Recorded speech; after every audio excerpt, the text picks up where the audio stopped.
This is a reaction video to a true crime story about the murder of Jacque Sue Rawson. I have 17 years of law enforcement experience, and 8 of those years as a criminal investigator. Jacque Sue Rawson was born in Bonne Terre, Missouri on December 26, 1971, and raised in St. Genevieve, Missouri. Unfortunately, she met and married James Waller, who went by Clay, sometime in the 1990s. Her parents weren't big fans of his and said that he seemed very arrogant and didn't seem to fit in with their family. However, Jacque didn't seem to care and loved him anyway, but she became more like a caretaker to Waller. While she worked full-time as a manager with Anthem Blue Cross Blue Shield, Waller would bounce around from job to job. He even briefly worked at the sheriff's department before being terminated. In the meanwhile, Jacque gave birth to triplets, 2 girls and a boy. Waller was very uninvolved with the children, leaving Jacque to basically raise them by herself. By the age of 39, Jacque was living in Cape Girardeau, Missouri, where Waller was making it his mission to make her life miserable with constant emotional and physical abuse. Okay, you got emotional and physical abuse. It's a horrible thing. And I know it's easy to say, get out, get out. I've gone through this with domestic violence cases many, many times. It's easy for me to sit here and say that, but I'm not in that situation. So I'm not judging anyone, but if you have the opportunity to get out, please do so. Finally, in 2010, Jacque told Waller that she was leaving and would be taking the 5-year-old triplets with her. Over the next year, Waller's threats got worse, and Jacque decided to keep a journal of those threats on her work computer. In her journal, she wrote, "I told him I was going to file for divorce. He said that he had a feeling one of us would not be around to watch our kids grow up. He would also say things like, 'A divorce will be your death sentence.' He even threatened to take the kids fishing and drown them." By mid-2011, Wow. Jacque had finally moved out with the kids and was now living at her sister Cheryl's home. On June 1st, Jacque and Waller were at the attorney's office signing papers. Afterward, she told her sister she was headed to his house to get her son. This would be the last time Cheryl ever spoke to her sister again. When Jacque failed to return, Cheryl called Waller, who claimed he didn't know where she was. She then decided to drive over to Waller's home, but stopped by the Cape Girardeau County Sheriff's Department first to tell them she was sure Waller had murdered her sister. The police, already knowing how crazy Waller was, decided to follow her to his... Okay, it says the police already know how crazy he was, so evidently they've dealt with him in the past. It's a Cheryl, I think her name, the sister. Good job on her part getting the police to go. That way, it's less of a chance of any type of escalations, any type of physical altercations, anything like that. So good job on her part. She was thinking. His house. However, they could not find any sign of Jacque. When questioned, he told them they had met at 11 a.m. at Walgreens, had lunch together, and then went to sign the divorce papers at 3 p.m. They had gone back to his house and argued, and then she just stormed off. However, as investigators continued looking into her whereabouts, they discovered the work journal she had been keeping, which detailed Waller's threats. They began going around and checking surveillance video from different businesses and found Waller at a car wash doing a deep clean on his boat, focusing mainly on the center area. A witness then came forward and said they saw a man that night in his boat near a sandbar called Devil's Island, which was only... I don't know if the police had a tip or something, but how did they know he was at that car wash? Like, did someone tell them they saw him there and they're watching? Obviously, he's wanting to get, he had something in that boat, maybe some evidence that he wants to get out of there, definitely blood or whatever. Accessible by boat. They searched the area, but unfortunately weren't able to locate Jacque's body. While volunteers and law enforcement searched for her, Waller would taunt and laugh at them. Jacque's car was finally located, abandoned near I-55. However, her purse, cell phone, and keys were nowhere to be found. Investigators had asked Waller if they could search his property and vehicles, including Jacque's, but he quickly lawyered up and refused. After obtaining a search warrant, they found blood in his car and on the back of Jacque's car. However, the blood was determined to be from a fish. When they looked at his phone, they found a video of him putting the blood on the cars to, as he said, test the police. When investigators searched his home, they found blood spots in the hallway and noticed that the carpet had been ripped up. They eventually found the missing carpet in a crawl space. The carpet was covered in blood, and forensics were able to prove it belonged to Jacque. However, they still didn't. Okay, to make an arrest, you must have what's called probable cause. That is a strong thing to prove. They would definitely we're thinking now that he murdered her. There could be a lot of things that maybe she had cut herself a month before. Who knows? There's a lot of things that could be done, and it's also really hard. Now, it happens, but it's hard to get a prosecution, a guilty plea, if you do not have a body.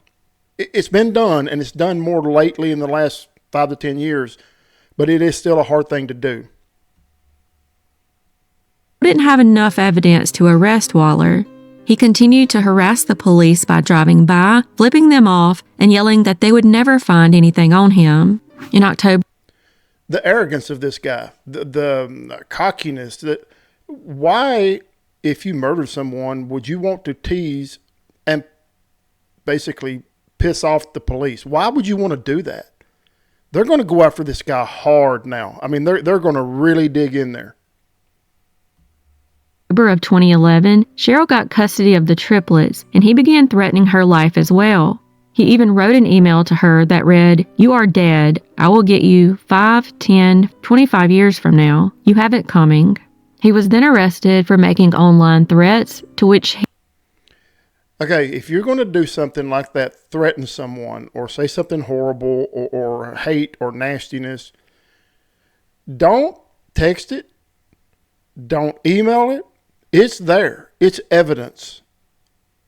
It's not even a good idea anymore today to do it over the phone. A lot of people record their phone conversations, or he says this, and there's some apps you can just push it right then. What'd you say? Say it again. And it's recorded.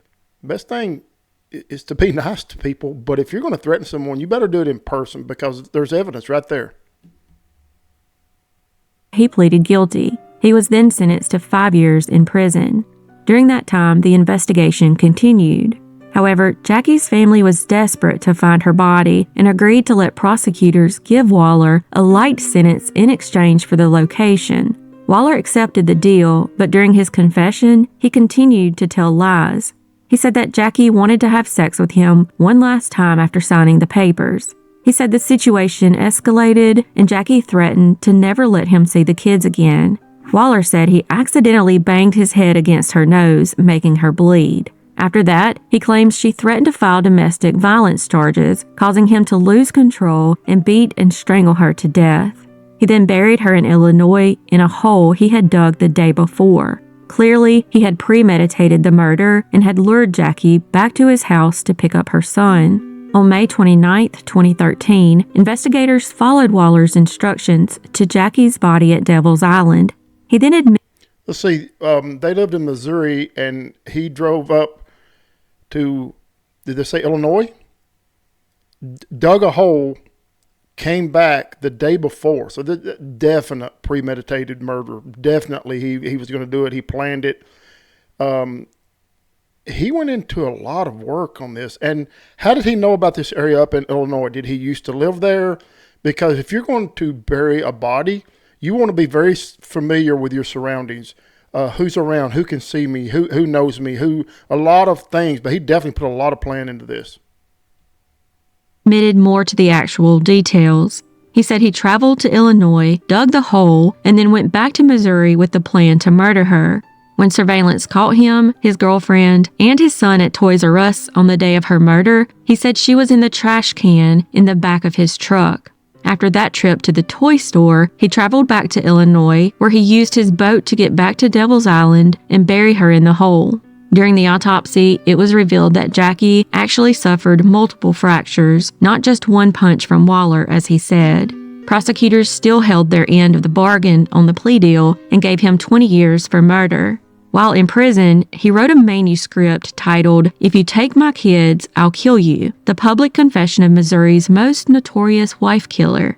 He then teamed up with another inmate named Cedric Dean in an effort to get the manuscript published. Dean, who had gotten his life back on track and was trying to better himself, only to... Why would he want this published? Was he going to try to make money with it? I don't know anything about this document or book or manuscript, whatever it was.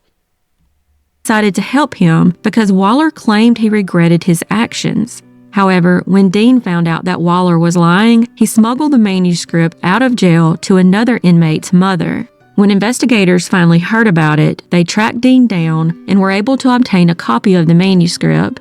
Based on the evidence in the manuscript, they determined that since Waller had crossed the state line with the intent to harm Jackie, they were able to charge him with interstate domestic violence.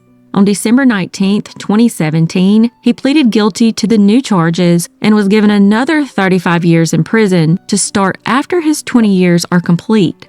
Waller is currently in Missouri state custody and will be transferred to federal custody after his murder sentence. He will not be eligible for release until 2047. Okay, this guy, his arrogance got him in trouble. The stupidity of murdering another human. They had already signed the divorce papers. He was divorced. He was done. And it said that him and his girlfriend and his son went to Toys R Us. Evidently, he already had another girlfriend. There's a lot of anger in this man. He's not eligible for release until 2047. I hope he don't get out even then. If you like these videos, like and subscribe to my channel. It really helps me out.